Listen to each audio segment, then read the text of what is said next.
passe finalement par plusieurs tâches. La première étant de rencontrer le client. Rencontrer le client, pourquoi? Pour étudier son besoin. Le client arrive souvent avec une idée floue, ou à l'inverse, arrive avec une idée précise et pas toujours adaptée. Il faut donc commencer par l'écouter, comprendre ce qu'il veut faire et comprendre aussi comment il veut le faire. Ce qui nous amène à proposer des solutions. Donc, rencontrer le client, écouter son besoin, pour en déduire un cahier des charges fonctionnel qui finalement va résumer toutes les attentes du client vis-à-vis de son projet. Ce cahier des charges fonctionnel va nous servir de feuille de route pour proposer des solutions techniques. C'est-à-dire qu'on ne va pas proposer de faire tel ou tel produit sur un support donné sans s'appuyer sur finalement un besoin de départ. Et c'est finalement ce cahier des charges fonctionnel qui va nous le donner. On propose des solutions techniques qui sont validées, qui nous amènent à un cahier des charges techniques, qui est une description précise du produit à réaliser.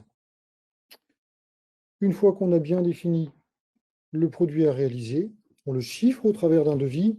On le voit ici en bas du schéma. On le découpe ensuite en processus de production. Ça signifie qu'il faut quand même avoir conscience un petit peu des moyens de production dont on dispose.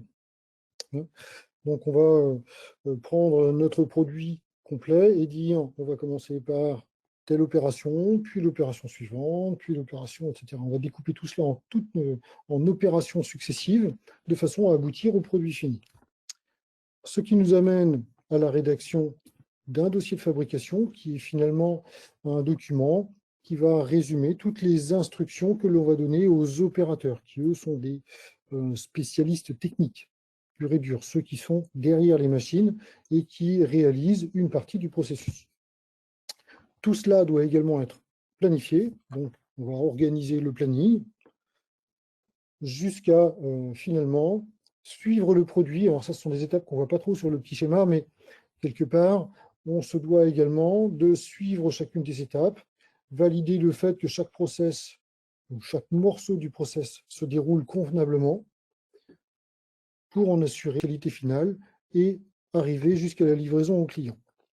Dernière étape, et pas des moindres, consiste à analyser et améliorer les processus de fabrication. C'est une étape extrêmement importante parce qu'on doit porter un regard rétrospectif sur son travail et effectivement déceler les points que l'on pourrait améliorer de façon à proposer des solutions pour que lors de la réalisation d'un futur autre projet, eh bien, finalement, on puisse encore améliorer le processus de fabrication et fournir un produit finalement encore plus abouti.